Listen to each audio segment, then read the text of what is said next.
Nigel, a pulsating finish. What a way to start the season.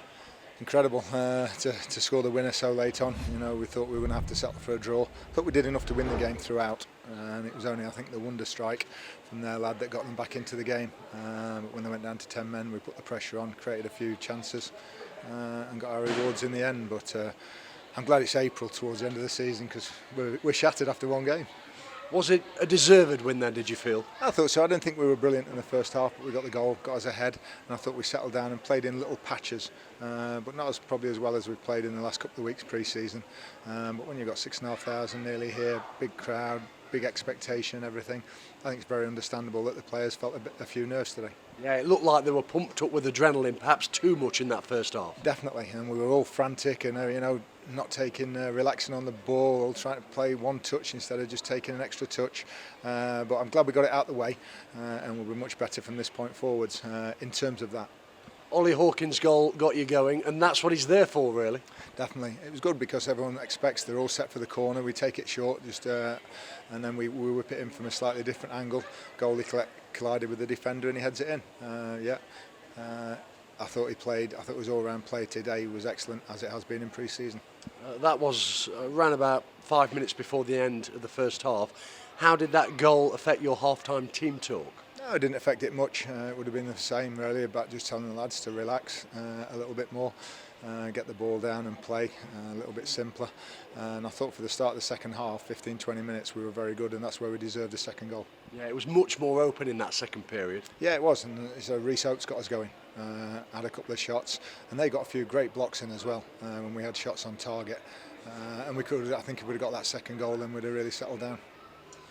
In that second half, a big moment, around about 78 minutes, the captain getting sent off. Did you see it? No, sort of just saw the arm. I turned away and turned back, and I just saw the arm sort of thing, and I think he just caught Danny Johnson on the back of the neck or something. And you know the old phrase, you can't raise your hands in football. But I know we know Cootsie, we had him at Derby and everything. He's not that sort of lad. But the referee deemed it a red card. And to be fair to the referee, that's a huge call to make with the penalty, with only seconds literally left to go. Yeah, our lads were moaning in the first half, saying they were getting held a lot, and I thought you saw a lot of tussles. And it's not in the interest of the attackers to hold anybody. And I think they were more intent on maybe just holding us and stopping us heading it, rather than heading it themselves. And Ollie said he'd been held all game, and that was just the sort of... He held on to him for a long time, he said. And the referee was 3 yards away watching it and looking at it. So he had a very clear view. Did you have full faith in Danny Johnson from the spot? Yes, but you never know. Hughes said it's an immense pressure when especially when you've just missed a chance with 5 minutes to go or something. He just dragged one wide, 5-10 minutes to go, and then he stepped up, got the ball.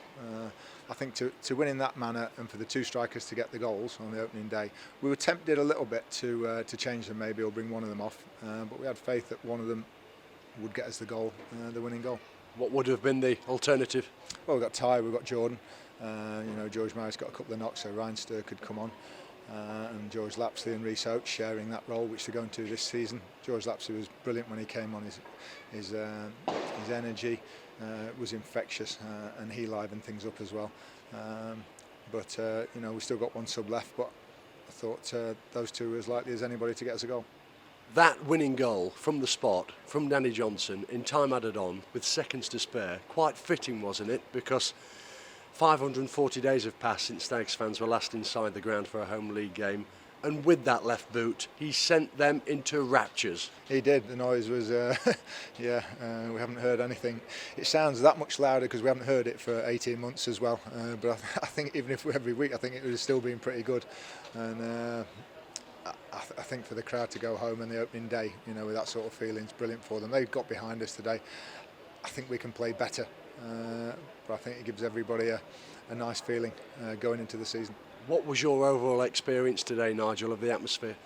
It was great from the second we walked out, 5-3. I think we said to the players, we must learn to sort of thrive on this atmosphere and don't be overawed by it, don't be nervous by it. It's in our favour.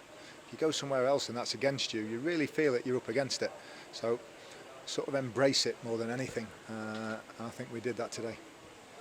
It is pretty important, isn't it, to get a win on the opening day, just so you've got it on the board, as simple as it sounds. Definitely, you got those 3 points on the board. Last season it was a good few weeks before that happened, and it was a great relief when it did come at Forest Green. So nice to get the first one, and then we'll regroup ready for Preston on Tuesday. Thanks, Nigel. Thank you.